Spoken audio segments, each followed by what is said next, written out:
Welcome to Whispers from the Inn, an unofficial Warcrow production. Join your Innkeepers as they discuss all things Warcrow, the tabletop miniatures combat game by Corvus Belli. Welcome to Whispers from the Inn, an unofficial Warcrow production. We are your Innkeepers, Scott, Jason, JP, and Jake.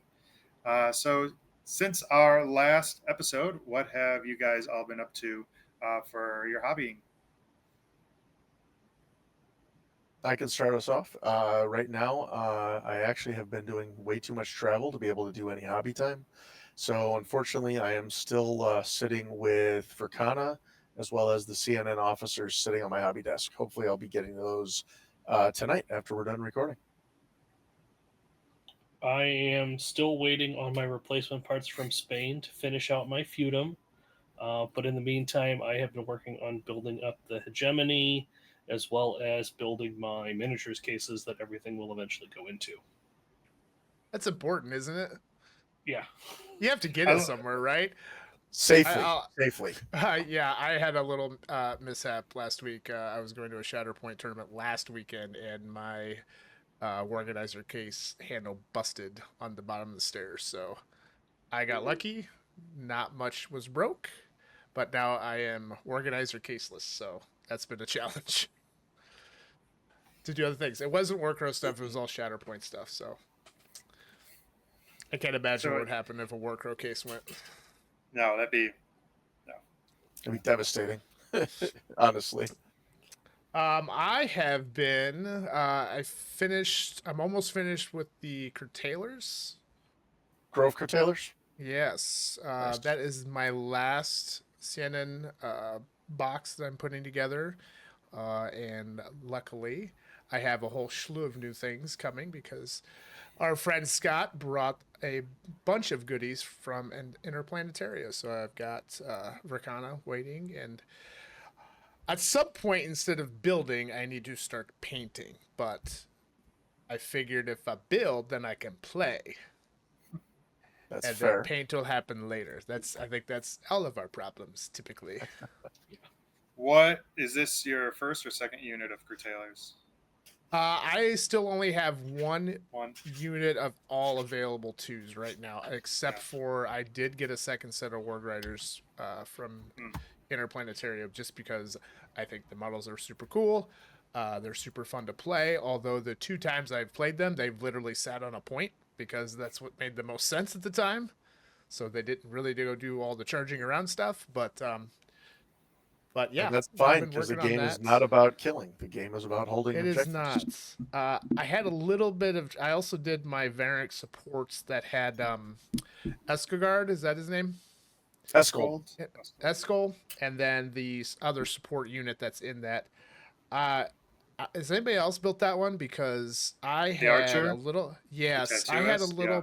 I had a little problem with the arrow and the arms lining up correctly. Yes. So I ended up cutting the arrow at the hand, and then I'm going to figure out how to.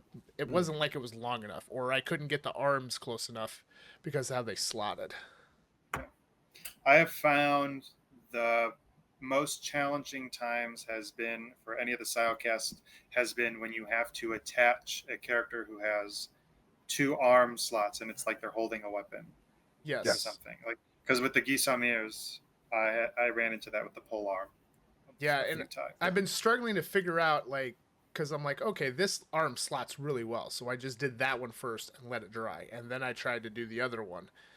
I think that was a mistake, because I think you have to do a little finagling to get the hands to match up, so I too have had most of my issues with 2 armed characters that are holding something when they are 2 separate pieces, or when they're typically 2 separate pieces. Yeah, for me, the rough one was the Knight of the Sacred Relic. Because the hammer that he's wielding is counterbalanced to both arms, and it's flexible. And it's thick, that hammer, like a real hammer. Yeah, anybody who's if you're new to Warcrow and you're struggling or working with Silecasts, it's okay to cut the nubs off. You can, if you're new to hobbying, like you can do that. Sometimes it'll make it Yep. easier. Yeah, the connection point nubs. Yeah. Absolutely. I would agree. I had a little bit of an issue with the Revenant too at the shoulder backing. Yeah. It was a little bit more of a gap than I wanted, but I was able to shave enough to get it close enough that even if I fill it, it'll be fine. Yes. The head's Sometimes a it's little those weird big too. ones. Yeah. Those big chunks are resin. Or is Siocast resin? Yeah, Siocast is resin, right? Something like that. I think it's thermoplastic. Thermoplastic. Yeah, those bigger chunks, especially. I think it's the orcs that mostly will see that because they're just so bulky. Yeah, usually if it's small or doesn't even have a groove, it's usually you can finagle a little bit. So yeah, sometimes it's just easier to cut the darn thing off. Yeah. Excellent tip. But I a lot of have. building. I think last episode I had just finished up. It was before GenCon, so I think I was working on my Anointed. So I finished the Anointed. Beautiful models, all 3 Anointed. Well, if you're a Scions player and you get the Beyond box, chef's kiss to you because you got all of the Unicool models in that box, and they're beautiful to put together. It's like I just want to, it's an honor to build those. But those are fun. And I also got some goodies from Interplanetario from Scott Furcana and the little Corvus Belli guy, little metal guy. And I am currently trying to get my adventures characters done. So since I solidified my Scions color scheme, I now am able to churn them out. So I just literally before the podcast finished the 3 needles. And 2 days ago, within a 24-hour period, I painted all 6 intacts because I'm kind of pacing it how the releases are coming. So up next, I have the Puppeteers and the Husks, and then I want to get the Marked done. So I'm getting them. So and you've already done everything in Song of the Dormant, right? So that's Song of the Dormant. Yeah. That's the second unit of intacts. That's a 2 through 4th needle. Yeah, which I can't take. I think they're not in the war game in adventures. But yeah, I do have an extra unit of intacts now, So that's the thing. And with the Anointed, I can run all the cards they send you because if you have you can take one of the generic Anointed from that Adventures box and use it as the first created first Anointed. First Anointed. Yeah. And my theory is, and we'll get to it later, but one of the new officers that's coming out for the Scions is a named officer, and it's the named model. And I think you'll be able to run the Puppeteer and that character if you have the Adventures box. So there is some benefit. If you don't want to get Adventures because them Scions models are all getting official war game sculpts, you get some cool sculpts for unnamed. That's what I'm working on right now. I'm on my Instagram. I've been helping keep myself accountable by counting down or counting all the models I've painted. So the last needle is my 99th model. So wow. I'm going to be painting the mounted Wrathmane, do a video celebrating my 100th paint job for this year. Is what we call motivation. It's superstition, I think. I don't play with unpainted models because every war game I've ever painted classically with gray models, I've never continued to play. And I just think for me, it was I don't know how I would play games if I had that. Oh my gosh. It's a little stressful, but it's also for me it's rewarding when I have I want to be like you. When we have our Warcrow meetup, it's really fun because all the all the players will come and they see all the guys painted and they pick them up and they'll play with those, and it's cool just to see them all. So there's no doubt it is way more fun to play with painted models. Yeah. So it's challenging though. Jake, technically, your 100th model is going to be your favorite hegemony. Favorite hegemony. That is, yes, you can take it. I've painted every single hegemony model that's out, including the Adventures characters. My favorite sculpt for the hegemony is how I like them, which is in the getting palmed in the face by Wrathmane. That's how I like playing them, and that's how I like seeing them. It's my preferred hegemon. Then my second would be any and all of the cracked shields that is being worn by the Revenant. Nice. And you'll hear why when we look at the Interplanetario lists. Well, But yeah, uh, let's move on to that. That's a great yeah. segue. So yes, what are we talking about today? We're going to be looking at the two conventions, the most recent conventions. So Interplanetario is a convention hosted by Corvus Belli in Vigo, Spain. It was July 18th to 20th, and Scott went over, and he'll give us a little bit of our Warcore playback. Boots on the ground there.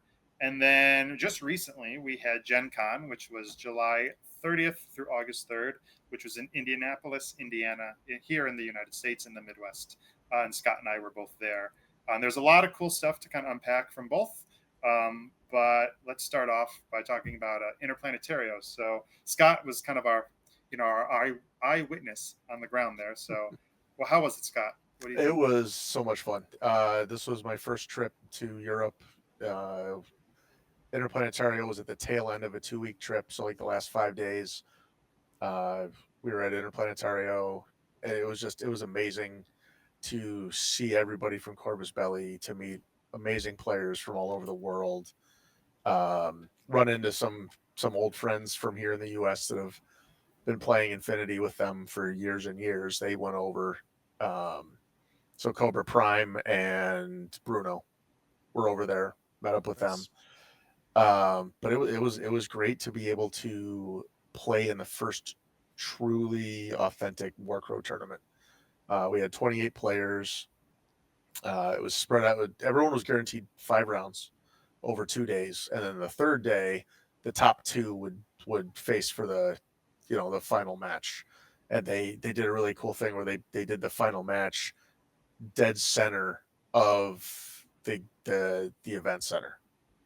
Very cool. So right up near the front, you come in through the door, go up the stairs, and boom, right there next to the display case was the top table. And once Warcrow was done, they swapped out and they put Infinity in that exact same location. So the Infinity finals were able to do the same thing where they had the championship basically. So speaking I of, was gonna say, aside from that, they also had some really cool demos. So they had, I think it's Ramper Games was there with their crowdfunding spaceship game that is, I'm drawing a blank on right now, for Infinity. They had Rem Racers, the card game, and they had the newly announced Hexadome Legends, which is basically the new name for Aristea. So it's Aristea 2.0, the combat game, basically in an arena. So like, a gladiatorial combat game set in the Infinity universe. So people were able to do that. They also had the Hexadome Tactics, the video game. So the two game designers from Blind Spot Studios, Aurelion and Vincent, were there. So they had two computers set up with that, and folks were able to sit down at the computers and run through the turn-based Hexadome Tactics, which was actually really cool. yeah, and so it's just Corvus Belli, but then there's other companies there that are doing Corvus Belli work, like Corvus Belli, like you said, there was the space thing. Yes, and that's oh my gosh, I'm drawing a blank on it. I was just on the website. I couldn't. I was on the Interplanetary site. I couldn't find it. Acheron's Fall, I think, Okay, yeah. if I remember correctly. Yeah, I think Acheron's Fall. So Corvus Belli has worked closely with Ramper Games. It might be Ramper Designs. Unfortunately, I don't remember the full name. To make basically its full-scale ship battles, like naval ships, but in space battles set in the Infinity universe. So each of the main Infinity factions has their own, basically, spaceship, and they get to have space battles. Yeah, just look. Ramper Design, Acheron's Fall. Acheron's Fall. Acheron's Fall.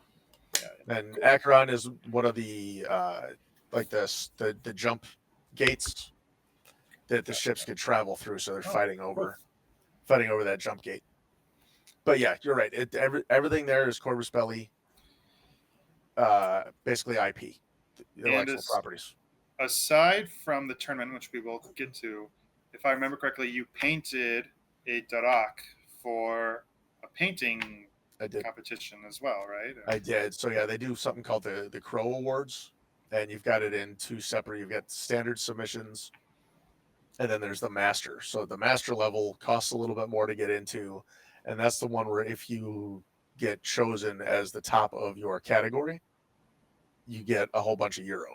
So you actually you can actually win a cash prize for that. Plus, I think they gave a bunch of folks that just like, I think they did the third, second, and first place all got something. Like I know one person walked away from second place with like a massive full set of Army Painter paints. Wow. So everybody who entered the Masters got something if they were in that top cut.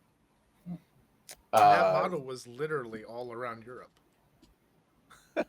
Yes, it was. It was. It was. Yeah, Darak. For the when I painted that, it was for the week before that too. Yes, so France, Switzerland, finally Spain, and then back here to the U.S. They had an open category, single miniature, unit or squad. I think there was the bust was in the open. I think it was mainly those three. Then I think there was one where I don't remember the name of the category, but it was literally if you entered that category, they had already picked what model you have to paint. So everybody painted a Beast Hunter. So one of the latest Beast Hunter models that Corvus Belli came out with. So whoever entered that, they painted a Beast Hunter, which was pretty cool. The winner of that one actually took a store worm from Tag Raid, cut its head off, and had the Beast Hunter standing on the severed head. Oh, nice. Yeah, it was really well done. That's cool. It was really well done. I didn't place, but you know what? The experience of pushing my painting levels and spending that much time on a single model and just trying to expand my capabilities, totally worth it. Totally worth it.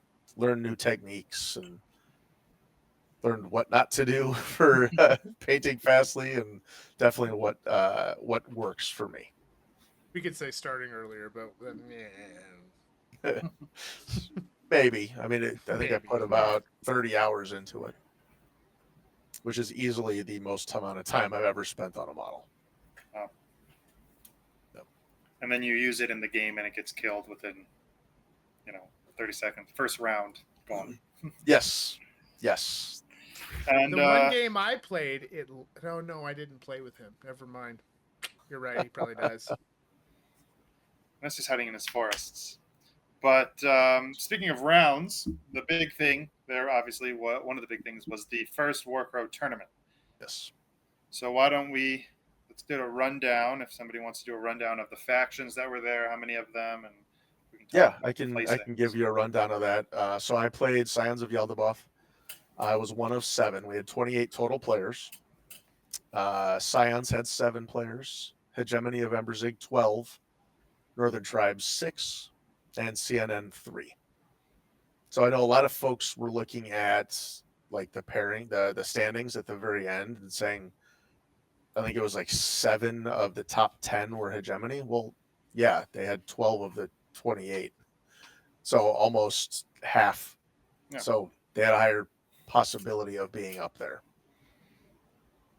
I mean, so that was basically the rundown. So the 12 Hegemony, 7 Scions, 6 Northern Tribes, 3 CNN.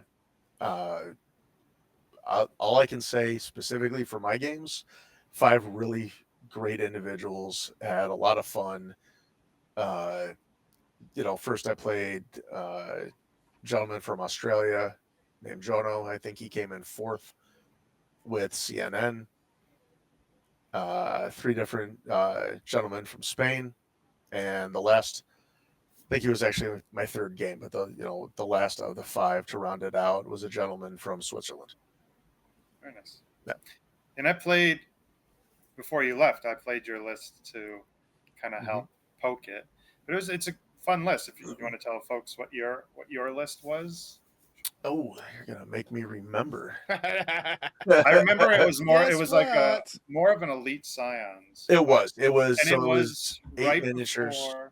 Yeah, right. It was right at the time when they released the dormant cards. But if I remember correctly, you had said that they were, since lists would have been made beforehand, you were using like the old anointed points. Yes. So the Scions card pack that Yeah, was. the cards. Yep. Yes. So it was using Just that. so anyone who's listening knows, it's based off the pre-dormant box. Perfect. Thank you. Yeah. My list was only 8 models, and I picked it because of logistics. I wanted to make sure it was something that could get over there safely. Actually, in the end, I ended up asking a friend of mine in Spain to paint these 8, and I wanted to reduce the burden on him The for burden that. on him. You're such a nice guy. I don't was care there to what have I was there to have happens. fun. I was there to have Yeah. fun and meet new people. So Absolutely. let's see. I had it was Master. I want to say Master Uruk, but that's not the right one. That's the current I one. just pulled it up here. I know I had Anointed, so I had a Yeah, unit let's see of if you can Anointed, remember. Yeah. a Needle, Yeah. a Harvester, Mm-hmm. Fiatalu, Mm-hmm. Oataru, the Faceless. Who am I missing? I know I'm missing. You're missing got him your list because right he here. hides. You're missing him because you can't see him. Oh, Namoan. Yep. And then my General. The Flying Fat. Yes. Flying Fatso. Yep. Master. Yes, I was that on a guy. blank. Nepharim. Yes, Master Yeah. Nephirim. Thank you. Nephirim. Master. And it's a Nephirim. scary list, and I mean that mechanically. Yes, because so Master Nephirim can bring back the Harvester and a Water Oh yes, he can. while spending a command point. So if you spend a command token on that, you can just keep bringing them back. And I definitely did that in a few of the games more than once. Specifically the Harvesters, who I kept bringing back because he was just wrecking face every time he was able to charge in. Yeah, and the Fiatalu? The bat can just scream Yeah. at you and cause you to instantly run away. If you already have frightens. If you've already have frightens. Yep. So being fearless is pretty useful there. I will say the biggest struggle I had playing the list was being able to take and then hold points because I had so few units and so few models. Yeah. So very elite build. Yeah. I saw, and JP and Jason, you can also, because we weren't there, but just by looking at the lists, the winning lists was unique because a lot of the hegemony people I've played against always take Drago. And, when I've played, I've taken Amelia, but you can't take her for tournaments. But the winning list, I think, didn't have a high command. It instead took Lady Tilia, which I thought was a unique thing for hegemony, since they're all about those command tokens and what their high command can do for them. Yeah, I did a little breakdown of the lists. Although I've learned I don't have all of them. I'm missing one of the hegemony lists. But of the lists that I have, it's interesting. 10 of the 12, or 10 of the 11 that I looked at, took aggressors. There was one person. So I played the one you don't have, so I'll try and remember and fill in. Yes, he had aggressors. There were only 9 lists that had bucklermen. That'd be 10, because Oscar had that as well. And then the other thing that surprised me, and this is looking at all of the lists that I could see, there were no duplicate lists at Interplanetario. There were similar lists. For example, CNN, each list took the same group of characters, but the final lists were all a little bit different with the different supporting pieces that they took. To me, that was the faction. If we were going to have any duplicate lists, it would have been CNN. And honestly, that's where I expected to see duplicates with CNN because they have the fewest releases of the playable armies at Interplanetario. And especially with the restriction of not being able to use Warcrow Adventures models. Yeah. Because that takes out 2 models for CNN that could allow some variability, some variation. And I will admit, from my play of CNN, I was surprised there were no Grand Captains. Everyone Yeah. took Leo Slaith instead of the Grand Captain. Oh, interesting. Oh, I think Grand Captain's pretty solid. They're both solid, but I something tells me folks are leaning more towards the uh, ignoring one wound near a forest or numerous. Yeah. Yeah. People are going to take that over preferred terrain forest. Well, it's 9 nice times out too of because 10. if you get jumped and let's say Leo's like dies right off the bat, she'll come back, so you can at least, you know, and she's fast. So if she dies and she gets back up, she could run somewhere, possibly through a forest, to get to a point. Mhm. Yeah. What? Let's see. Were they taking her with you with the shadows? Let's see. All 3 lists said Shadows of the U. Yeah. Um, Unfortunately, the list won't tell us if they actually joined her to them. yeah. Or For not. now. For now. Two of Yeah, the that'd be 3 kinda lists nice to ran know. 2 units of protectors. Okay. The other list did not. For the Scion players listening, Scott, how was, because I know forests are always a concern when it comes to table space. How were the tables for, if you remember, because I know you weren't playing Scions, but were there forests at the tables? You mean CNN? Yeah. CNN, yes. Yes, there was forests, I think, if I remember correctly, on every table, at least one. That That was already there, plus the one if they brought a druid. Yeah. That you could put on the table. So there was at least one, sometimes 2. Did they provide the druid template ones, or were players allowed to use I believe they did have some extras. Okay. Like one of the cool things that they also did is so a lot of like some of the terrain, like the forests and a lake or pond, whatever you want to call it, the boulders that came in the woods from the north. They put a piece of tape on them and said, "This is what this counts as. Counts as rugged. It's plus you gain block or cover black," and they'd write that, and they had it at the head table. So if you ever had a question about one of the pieces of terrain on your table, go look at the corresponding one at the head table. Cool, this is what it is. Go back to the table. Yeah. So that was helpful. Did all of the objectives follow the rule where you have to keep it away from all the terrain in correspondence with the objectives? Have all maintain the rule of, I think it's like what, recommend 5 strides. Yes, they did do that. Something They like that. actually looked at every single table and made sure all 5 rounds you could place the objectives where they would work with the And terrain. I assume the druid falls under the same that with the defenders of the Great Forest, that you have to not put it on an objective. No, you actually can. That one does You not. can? Okay, You so can. that one does not follow the rule. Correct. I don't know why you wouldn't take a druid. It can be placed anywhere you want. So it can seems go pretty on an important. objective? Oh my Yes, you can. gosh. Yeah, see, that's pretty. Gross. That helps them a little bit, Yeah. especially with the line of sight, because I assume it's.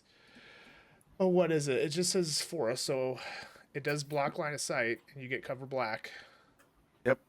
So that's block line of sight is a pretty substantial rule in my games that I've found. Especially since you can't see in it, you can't see out of it. You can only hit people that are adjacent to you. Yeah, it restricts your ability to go in there because, to your point, you've got to have every unit, every model in the troop, every troop in the unit. There we go. Has to be touching the unit leader in order to go in there, unless you have preferred terrain. That's because you have line of sight to models you are adjacent to.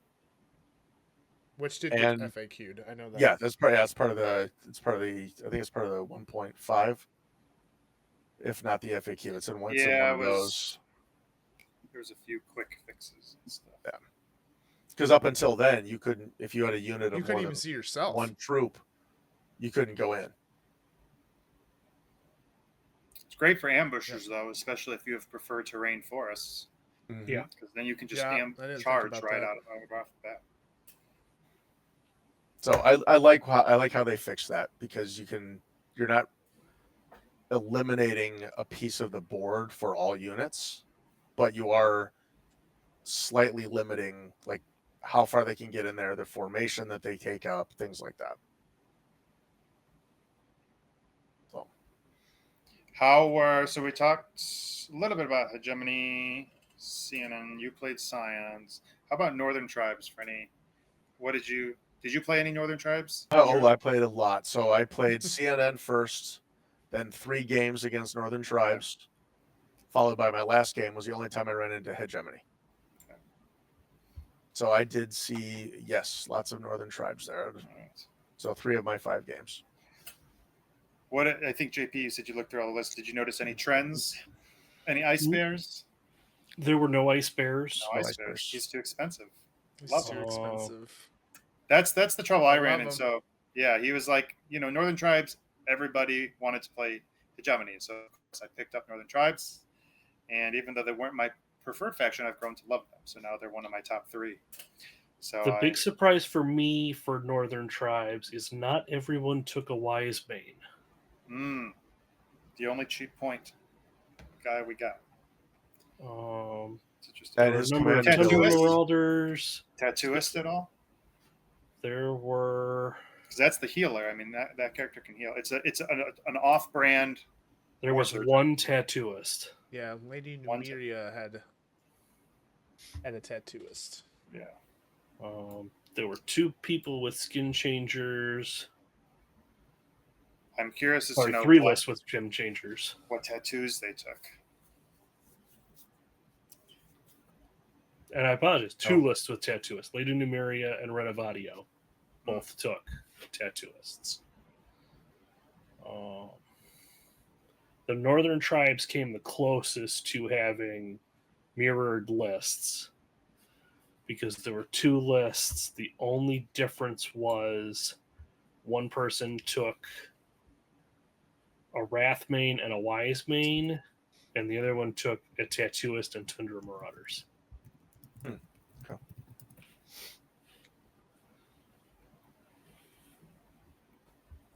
Lots of Prime Warriors, lots of Hunters. I don't think you're leaving your battle scarred at home with Northern Tribes. That's just my opinion. No, Battle Scarred was probably in every list. They are Battle Scarred was not in every list. Really? Really?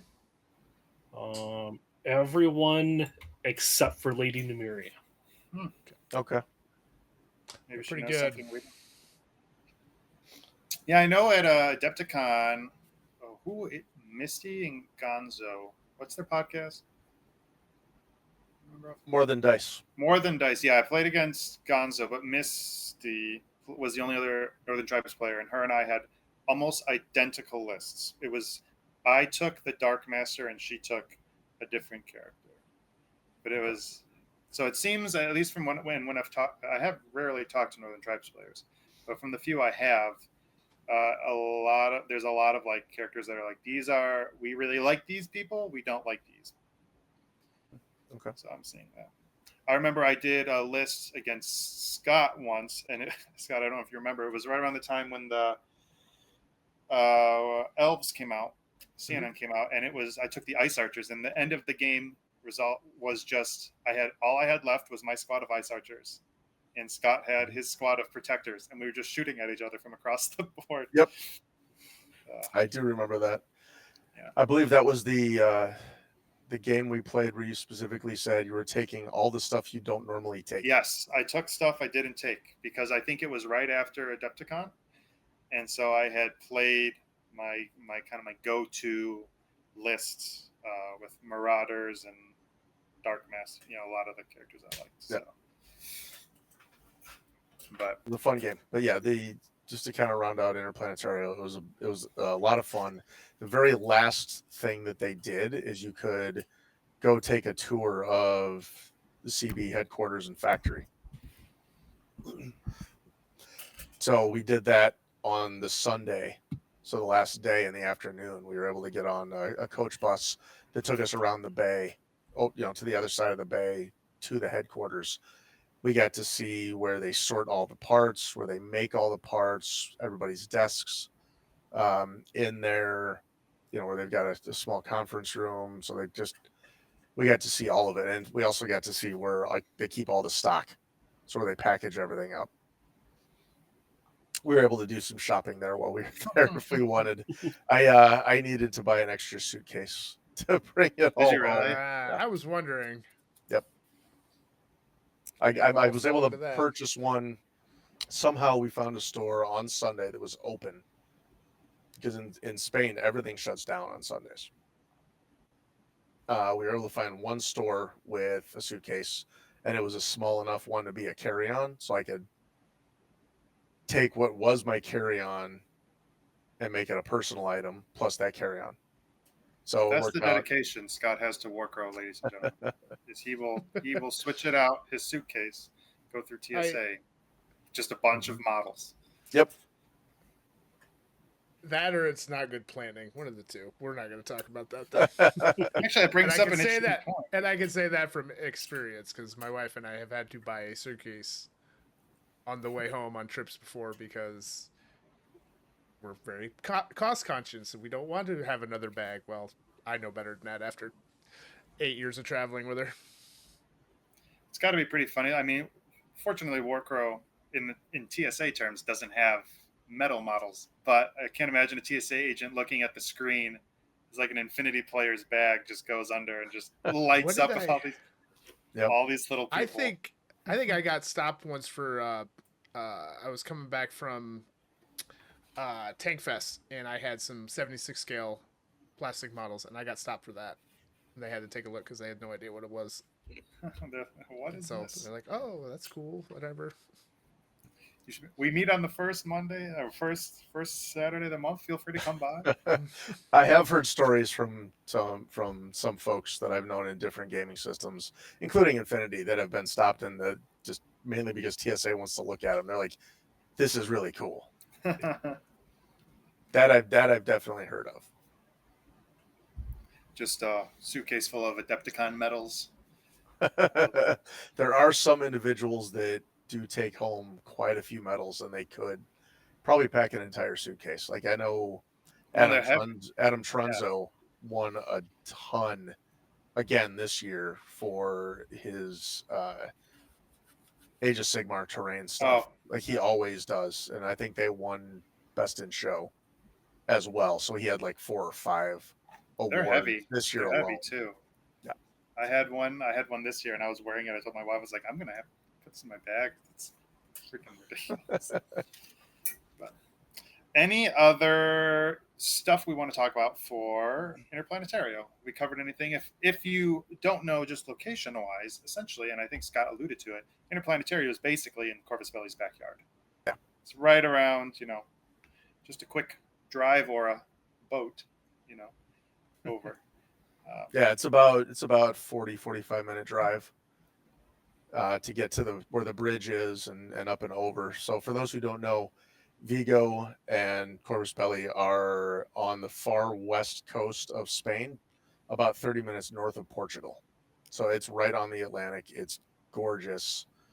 The one day I was able to go to the other side of the bay, up on top of the mountain, and actually see the Atlantic there. Unfortunately, it started raining, so we weren't able to hike up further to see an even better view. So I guess that means I have to go back. Guess so. Darn. Next Interplanetario. Oh darn! And if you are a fan of calamari, Scott did inform me that Vigo's kind of one of its big products is octopus. So Yes. If anything tempts you, and He didn't try it though. Yeah. I did not try it. I'm not adventurous with my food. No. All Yeah, overall, that's just it. to sum it up, it was a great experience. Yeah, sounds Loved fun. going. I will definitely do it again. And for those transitioning here, if you think Interplanetario is too big of a travel, you can check out GenCon, which is in the Midwest, Indianapolis. For all of us who live in close to it, it's not that far. It's like a 4-ish hour drive, but people from all over the world go to GenCon. It's I think it's the biggest board gaming or tabletop gaming convention. Yeah. I think it's where we all. It's like where we Tabletop all RPG. come together. Yeah. So, Trading like, if card is the you're biggest. familiar with 75,000 Adepticon, people. yeah, Adepticon is wargaming. I would say at Gen Con, wargamers are the smallest contingent there, where you also have yeah, TCG, the trading card games. You have role playing games, and you have they're A going to lot kill of me. board Board games. games, board games, yeah, board A games. lot So of board games. myself, my wife, and Scott went down separately from my family, but and then we took our 11-month-old down. So it was the first time with a child, infant at Gen Con. But we went down and we were there, and it's in Indianapolis. It's really cool. It's massive. Interplanetario is focused on one company. This is a lot. There's a lot of stuff. It's going from Wednesday to Sunday, and there's just so much you can do. The first time I went into the convention center, got overwhelmed, and went out to the food trucks area because there's a lot of stuff. It's a lot. Well, so everybody can understand the scale of it. The attendance that came out for this year was 72,000. Yeah, there's some really cool video. If you have TikTok, you can find them. It's like waves of people. There are people that will film people going into the exhibitor hall, and it's just a sea of people. Yeah. And it's a lot of companies will have exclusives that you can get at their booth. So everybody's like zipping to the booths they want to go to. My wife and I just picked up Lorcana, so like we were looking at that stuff. There's Scott and I checked out the Gundam card booth, and then of course Corvus Belli. Had a lot of cool stuff, and yeah. So Scott was doing demos, I think, working there. So we can kind of talk about that. But what did you think, Scott, of Gen Con? Yeah, this was gosh, I think my fifth or sixth one that I volunteered to work, the Corvus Belli area. So the difference you've got here with Gen Con is you've got the vendor hall, so that's where the Corvus Belli booth is set up in conjunction with Warsenal, just like they have at Adepticon. So you can buy both sets of products there because they're so closely related. But then in the gaming hall, which never closes, vendor hall has specific hours. Gaming hall does not close. Out there is where we ran Infinity tournaments. We had a Infinity narrative, Warcrow narrative, but then usually what's our biggest draw is we've got 2-hour slots of demos.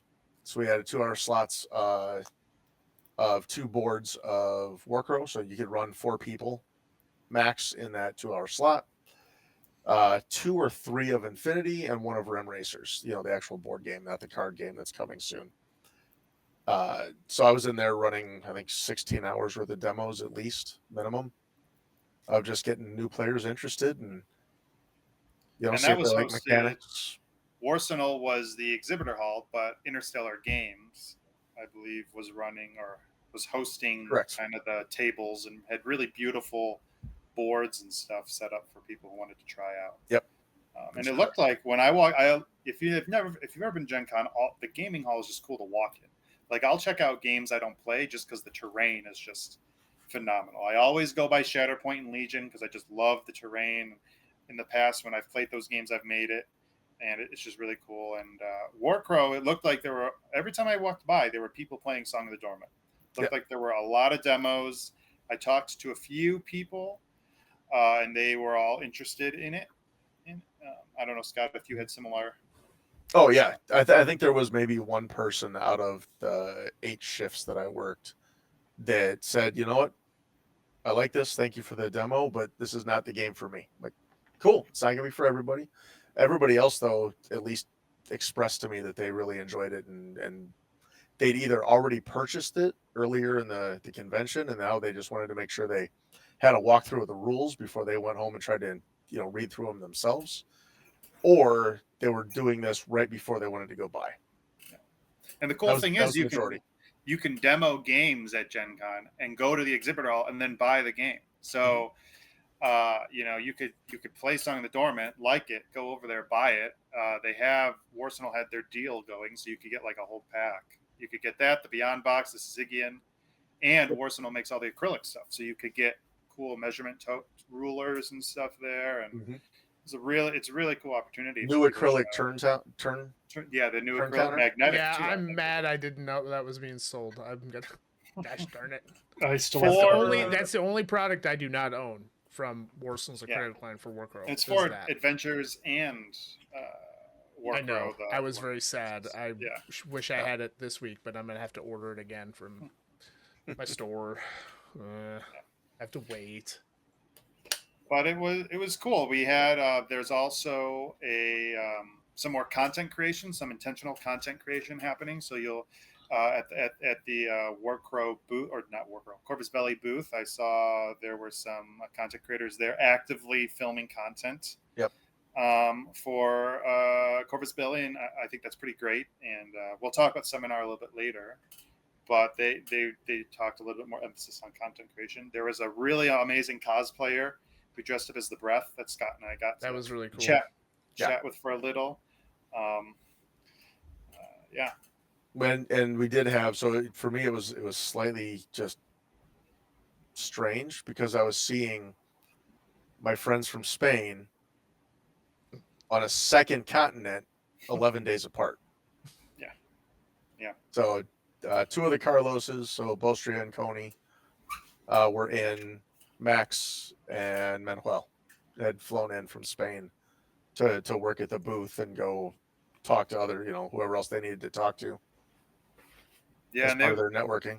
Scott introduced me to them. They were for the first time for myself, and they're very nice people. I also thanks to Scott, I got introduced to some other people within the trade, some of the Adepticon guys, some of the Interstellar and Warsenal guys, and they're all very nice. That goes, I think, continues on with and some other Warcores with what we talked about in the last episode about how just this community is very friendly. Like I met some of the Corvus Belly staff first time I ever met them, and they just gave me a big hug. It was just very warm personality, very nice. It was as if I had known them for a while. It was just very, very cool. Yes, that's one of the things I've loved about playing games from this company and volunteering for them is just it feels like family. So that to me, that's one of the biggest draws. So how many people did you have at your narrative event? That I don't know, because I believe that was run by James. It was run by James? Did you even Yep. ask? Wow. You I must have didn't been even busy. ask. I was very busy. Song of the Dormant is hot. And you didn't play in it, Jake? I did not. No, I was only down. I went down for the seminar, and it was a learning experience with having an infant or a baby there. So next year, I'm definitely trying out some new stuff. But this year, we could only do Saturday. Yeah. So I'll be going next year. Yeah. I'll So be we could going all next year for sure. we'll hang out, and I want to be there a little longer. The one time I stayed for 3 days was when I did the first official Shatterpoint tournament ever, which was when it came out, and that was a Thursday to Saturday, and that was fun. Going longer, I have found, to these cons has been a lot of fun because you kind of you don't have to take it all in on one day. You can kind of take your time. Yeah, and my wife and I went the whole time last year, and she loved it. Yeah, and I was recapping with my wife on the drive back, and I was like, now because I am getting more involved with Corvus Belly, it felt like I was working more than relaxing this time around. And I was like, and I think it was because I couldn't pace myself. Whereas if I, had been there for 2 days, 3 days, I could have chatted up with people, met people, talked to people, and then spent another day going around the exhibitor hall, and then doing another day talking with other people and Warcores and stuff like that. But overall, it was fun. And CB definitely, I think Corvus Belly's presence is growing there. But kind of the big thing from both Interplanetario and GenCon is the seminar. It's kind of, even if you're not able to go, the seminar, either people will take pictures of the seminar and send it out, or it'll be live streamed, or there will be a video for GenCons after. So if we want to transition to talk about the seminar, Please. all the fun stuff that they talk about in the seminar. I can briefly talk about, so they do Infinity stuff. They teased a little Infinity game. There's a new Infinity game on the horizon there. So, and there's an So you're talking about the video game?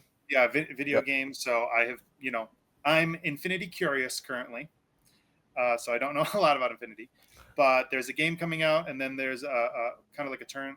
I don't know what it is, but everybody says it's like XCOM Infinity itself. So I'm assuming it's going to be like that. But who knows? This isn't an Infinity channel, so we'll see. But the reason I bring that up and the Infinity book is because they also talked about Warcrow, and there's a potential there. Just thinking for the future, if Infinity loves their products, which we know they do, and they love their fans, which we know they do, and they're making content for TV shows, video games, and books, could they potentially make stuff in the future for Warcrow? I like to think yes. So if you're not even an Infinity fan, I'd say keep an eye on that stuff and see how it goes, because if it goes well and it's well received, it could potentially mean Warcrow people will be getting cool stuff too. We can hope. Yeah, but we'll jump into the Warcrow stuff. But first, aside from Infinity, they talked about kind of focus on content creation. So they talked about that for a little bit. They talked about their new Ren Racers card game briefly, but for about half an hour out of the hour and 45 hour and a half. It was about an hour and a half. Yeah, they talked about Warcrow. So that was longer than Adepticon, which we're I think down the road they'll have a 2-hour seminar, because they'll have to do an hour for each. But so we can kind of go down the list and look at what they talked about, what was kind of previewed and released. The big thing right now are kind of, we've been a year into Warcrow. So Hegemony and Northern Tribes, they're pulling back the Beyond box and the Narrative Winds from the North box. They're turning those into action packs. So instead of, if you're on the fence because you're like, I want the orcs and the Varank, but not the humans, and I want the Hegemony and I don't want the orcs and Varank, now is your time, because the Hegemony and the Northern Tribes are getting their own separate boxes. And if I remember correctly, it has like 7 to 10 models or something in it. It's 10. Yeah, it would be 10. I think it's the Beyond and the Narrative. Yeah, so Winds from the North had 7 for each faction, and then Beyond Winds from the North had 3 more. Yeah. So it'll be those 10 specifically in each of those 2 boxes. Yeah. And then along with that, they also showed, which is a big thing, also being a year into its life, is the Warcrow tournament system or circuit. No, system. Season. Yeah, WTS1. And so it's a cool box. And what's cooler is the Ismail model inside, who has a very cool card. If you're a card game collector, this card has no borders. It's a different art style. It's a full art card. There is there's sleeves, card sleeves. There are markers, objective markers, but also 3-stride templates you can put down as your objective markers as well. So you don't have to measure. If you're just touching it, you're in. And a lot of cool support, I think, for Warcrow, in its first year. I noticed that they don't have in here, which they have in the Infinity thing, is a spoon. And I don't understand why spoons are a thing. So if somebody who's a more experienced wargamer can explain to me, what's the deal with the spoons? It goes back to old school Warhammer Fantasy Battle. For every tournament they go to, you have the normal rank of prizes, first, second, third, best painted. Nearly every fantasy tournament, and this carried over into Blood Bowl, the last place person gets the wooden spoon. Okay. And so I think it's a carry-on of tradition that, the guy that comes in last, it sucks. But if you came in last, you still got something.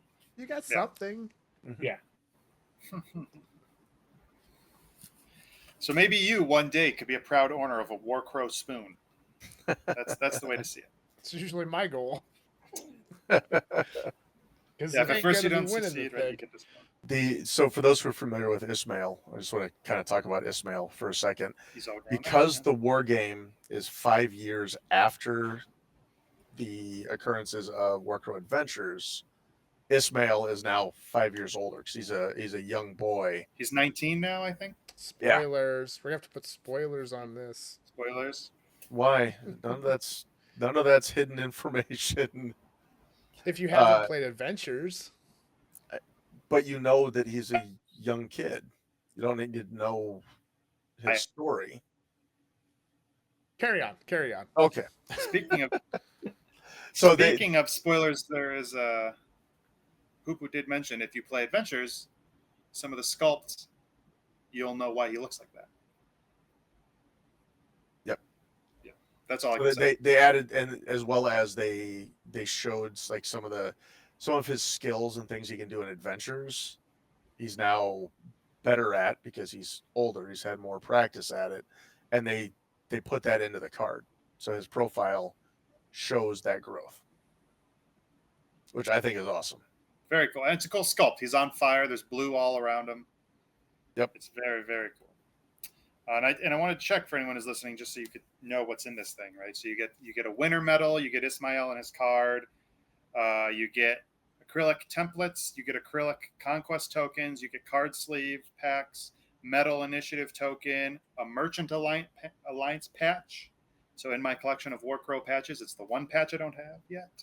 So merchant alliance patch, neoprene, so that's the mousepad material, objective control area templates, and then a WTS code for tournament or league. And now that I mentioned that, I do remember the seminar also mentioned the official new Corvus Belli app, which will be all things. So it's going to be Infinity and Warcrow all in one app. And what did they call it? The other thing is the online tournament manager, OTM, Yes. will be there as well. So it's all kind of in one. Sorry, at the onset, it's not going to have Infinity. It's just going to be OTM and Warcrow at the launch, which is going to be a beta later this summer. And that was one of the questions during the seminar is, well, when's Infinity going to come over, and are you going to turn off Army? And they're like, no, we're not going to turn it off. We're going to keep it around until we can get the Infinity portion down the road built out in Corvus Sphere. And then after a transition period, then they'll shut off that one. So at the onset, it will be a Warcrow Army builder and the tournament manager. So you can specifically create and set up Warcrow tournaments, narrative events.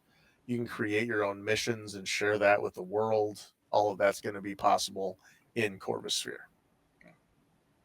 And they did mention, and this is just another thing that speaks to Corvus Belli, even though it's Infinity.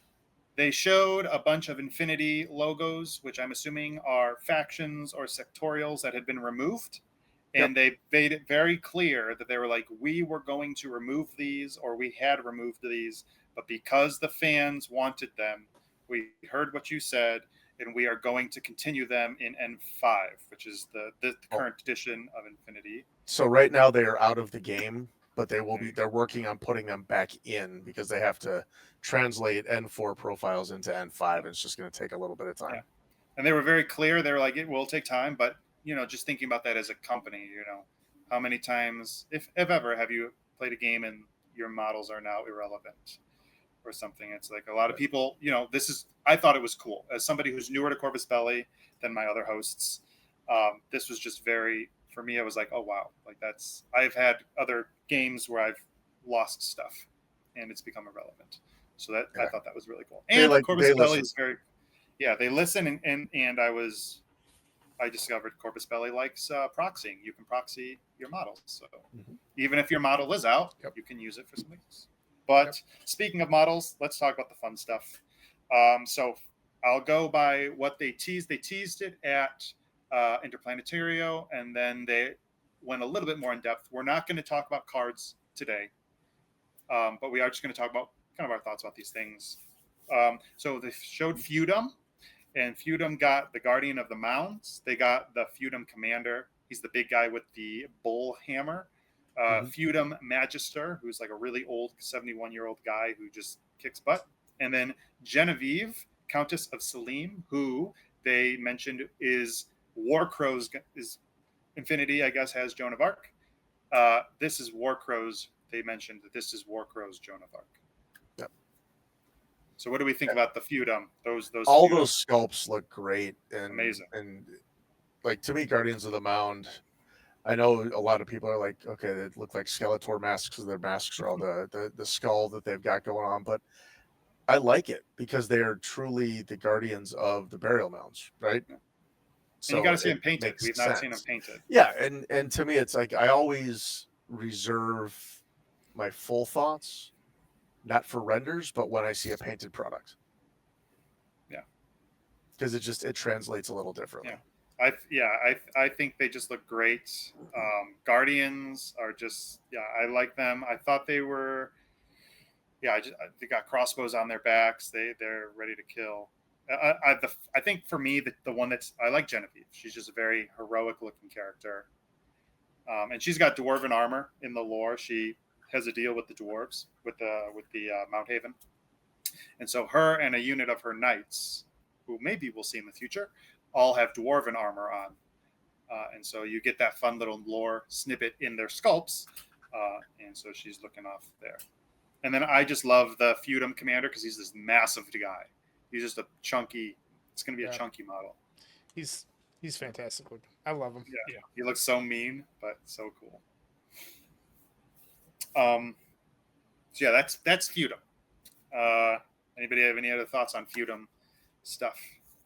Or we could get a little gross with the science. I can't wait till my box gets here so I can get started on them. Yeah, I hopefully am the it's type, not another mistake. I've joked this with Scott. I was a Infinity. I was a Pano player.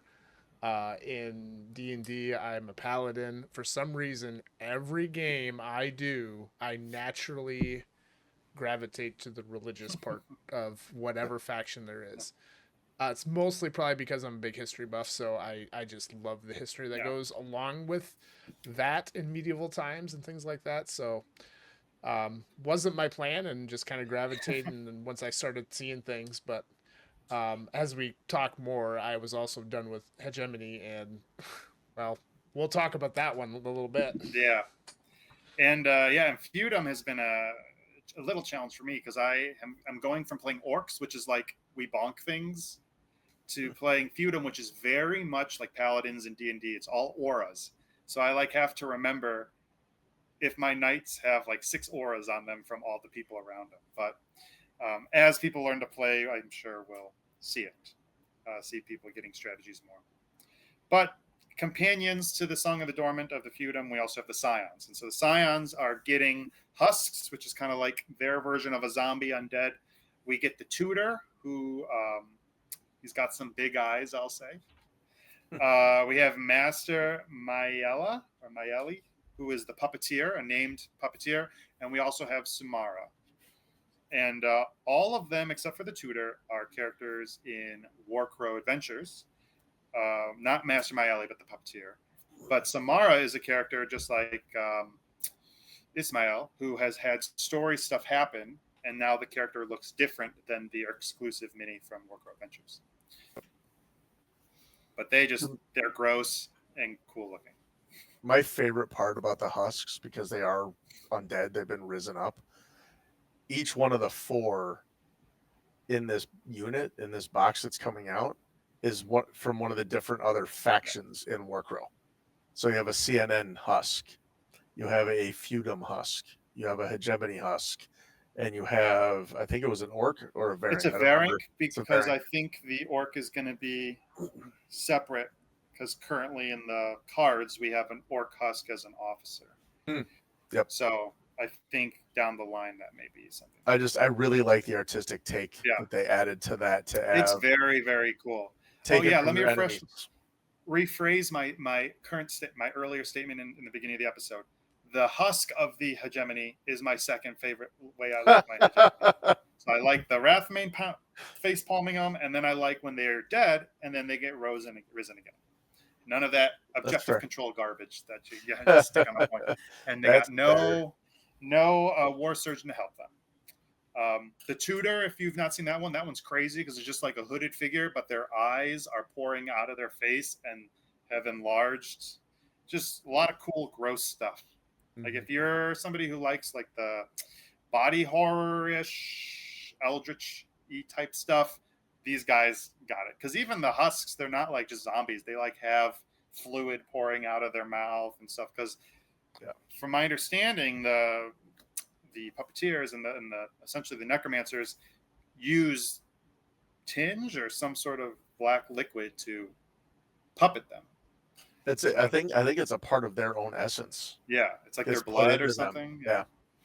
So I have some cool ideas I want to do with the husks and glowing eyes, because the magic, the puppeteer sculpts have some magic coming off their hands, Mhm. and I have like a cool green glow OSL I do with that. So I'm thinking with the husks I'll have some glowing green eyes. Oh, that'd be cool. Yeah, kind of make that connection there. And then the other units we got, so in the CNN, we got the Sprigs, which are units that have lost limbs in battle, and the forest has grafted on cool wooden fighting limbs. Yep. Basically. Similar to Una in Warcrow Adventures. Yes, Una is also a Sprig. So there's a few characters like slamming down in the ground. There's a character with like a wood bladed hand, like a scythe hand thing. A lot of cool stuff there. And then the two big ones that people have been waiting for, and I mean big literally and literally, is the War Rig and the Rock Troll. And I'm Infinity curious, so I've not played, but they showed a picture, and you can probably find the picture online, of the War Rig next to a tag, which is the mech. Yep. In Infinity, and I looked at Scott because Scott had to tell me how big that tag was, and I can tell you from what Scott did with his hands that the War Rig is big. And the reason I got into war games was the big things. I like the big monsters and stuff. And I was told the Rock Troll was even bigger. Yes, the Rock Troll is even bigger, and it was the War Rig is 1.5. And of course, I'm drawing a blank on which tag it was that they showed. Oh yeah.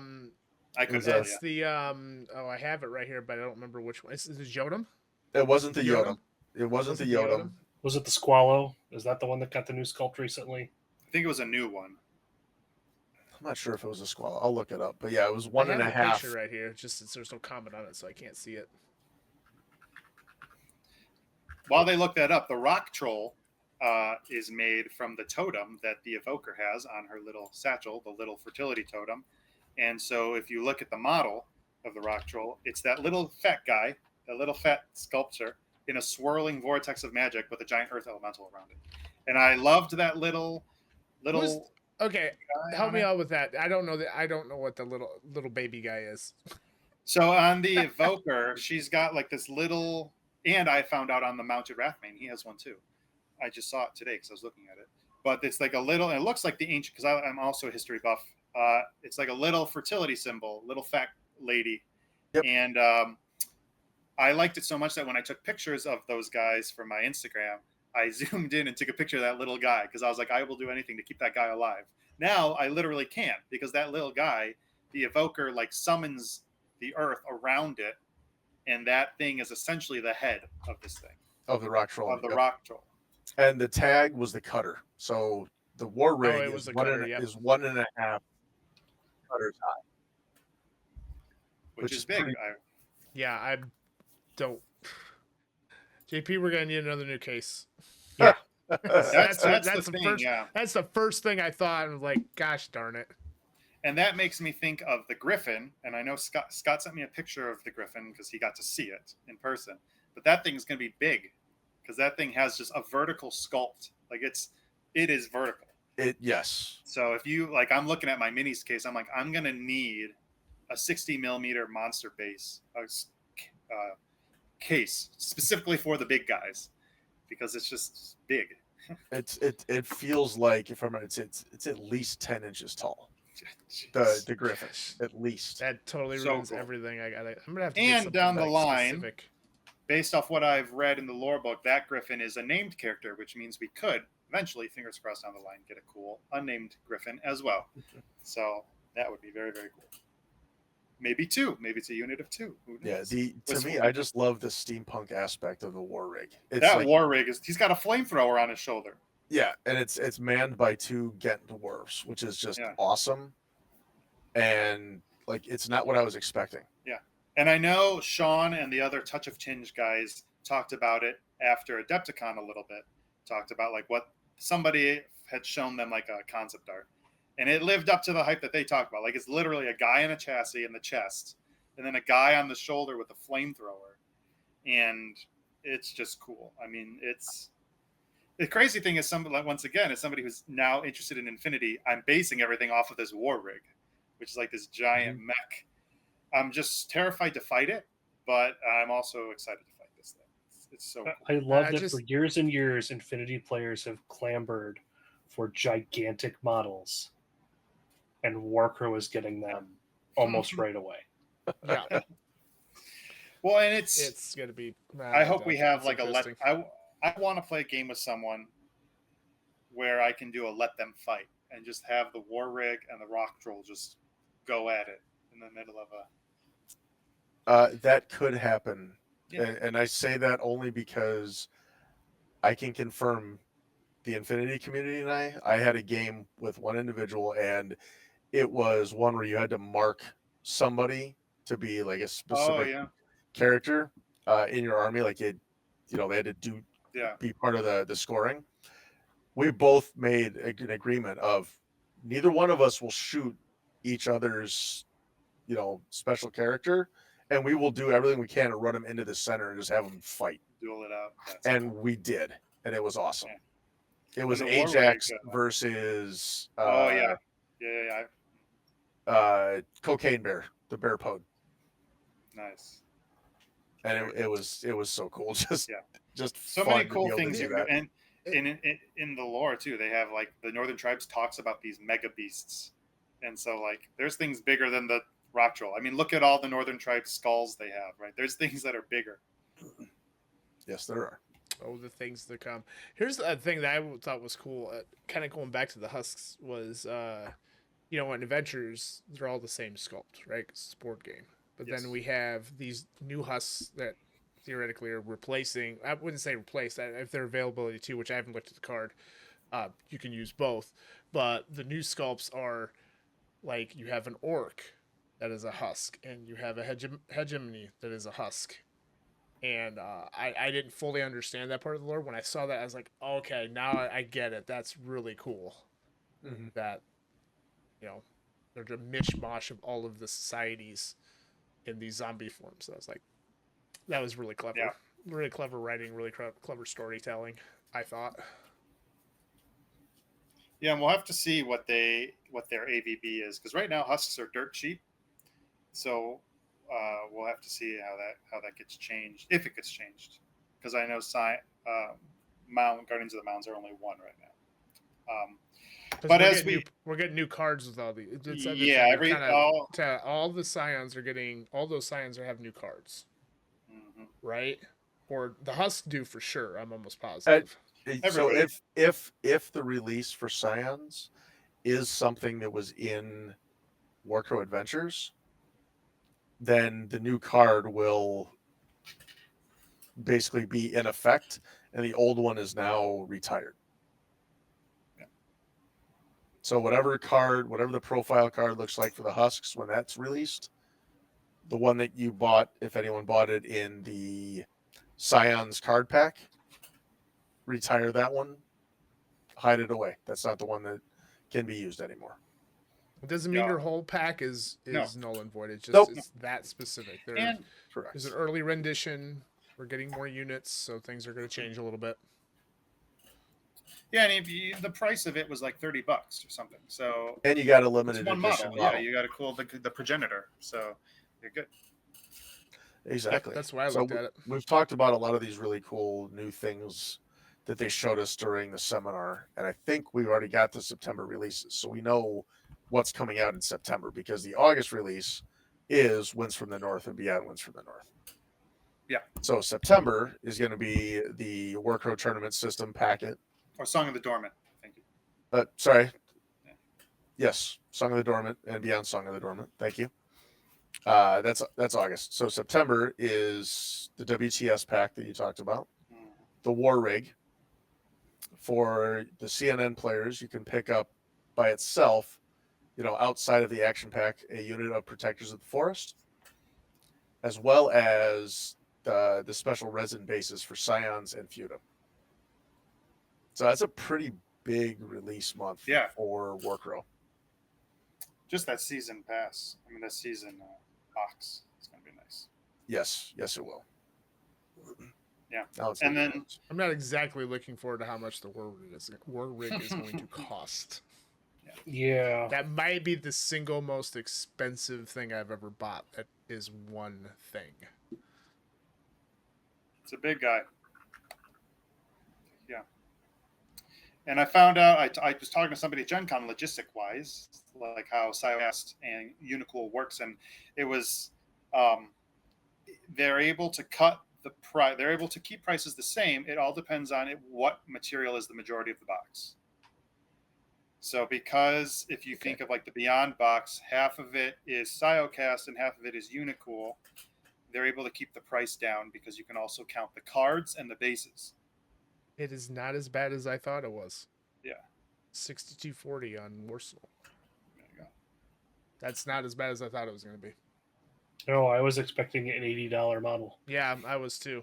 But be giving the size, but no. And That's- as suckers, we would buy that's it not bad. anyway. Yes. I'm Yes, buying we it. would. I have bought every single acrylic measurement tool Yeah. There's because some cool I ones was at part of Gen Con. I was part of the order that got messed up, like one of the early ones, and then Yeah. as a gift they gave us more movement tools as a sorry. So Mhm. now it's become like a thing for me. Like every time they have a movement tool, I have to buy it because I have to have Well, them all. You can't be a It's like- dice goblin in Warcrow, right? Because it's set No, dice. So I you can't gotta go use an somewhere ice. else. I can't use an ice bear measurement tool for hegemony. That's God just forbid.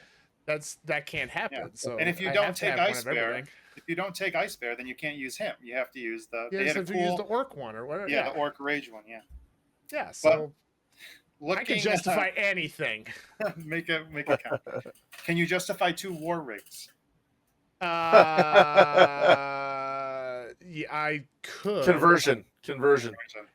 If I mean, I've done 2 ATSTs before, so I've A stopped rock beyond me. troll standing on a war rig. You There buy you two go. of each, and then you sculpt one of each standing on the other. Standing on There a you war rig, go. That would. We already had the conversation about how I don't paint anything as it is. Like now you're talking about hobbying for fun as opposed to getting stuff and throwing dice. I can't do that. And so yeah, they've shown us the stuff for Gen Con and Interplanetario. So now we're kind of moving into a little bit of predictions and trends.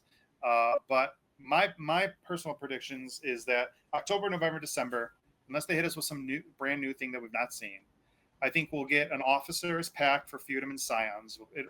My assumption, based off how they went with Northern Tribes and Hegemony, will be a box of 2 characters and then a solo, kind of like how we got the same with Hegemony Northern Tribes. I think they'll do Guardian of the Mounds, and Husks probably together, and then Rock Troll and Sprigs. I don't really know where to put, but that's kind of just based on what we've seen so far in this last year. That's kind of what I'm thinking. They tend to do officers with each other, so both sides have officers together. Yeah, I think that's a good call. And then the extra new unit being introduced at the same time would also make total sense. Yeah. Maybe we'll get lucky and we'll start seeing 4 release months instead of 2 or 3 release months.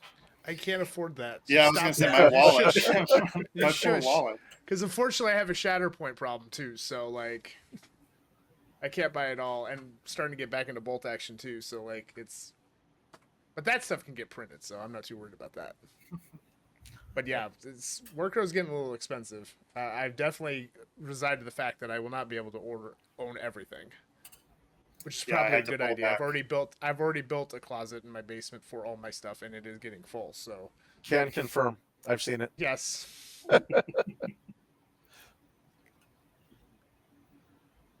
All right, good stuff. Is everybody gonna get some games in this week? JP and I will. I've got one Yeah. last hurrah during the day before school starts, so I've got one planned. I think Wednesday or Thursday or something like that. I've got my local scene is starting to kick up a little bit, so it's really hard for me with football season because I'm a football coach. So I'm gonna be pushing to make time to kind of catch the wave. Like most of the people in my local have been waiting for the Feudum. So they haven't owned Gotcha. anything. So we've been playing games the last 3 weeks to just get them used to the rules in order to be ready for Feudum drops for them at the end of the month. Very nice. Yeah, I have the school year also coming up, so we'll see. I think Scott and I are doing something possibly coming up soon. I just Yep. did Tree Mother. I think Jason, you said you did Tree Mother as well. We did. Yeah, What a fun scenario. fun. If you like I fighting stuff, fighting monsters, it's fun. my tree mother routed a pair of orcs with a ray. I think it was a wrathmane that was in it. Yeah, Oh, that thing's jeez. nasty. 7 It wounds. just demoralized it, and they went running off the board. Oops. Assuming I did the portal right, I think I did. The rules are a little vague on that, I won't tell anyone. but I still lost. Don't trust me. I still lost. I had no idea how to play Sienna, and I didn't understand how the forest stuff worked.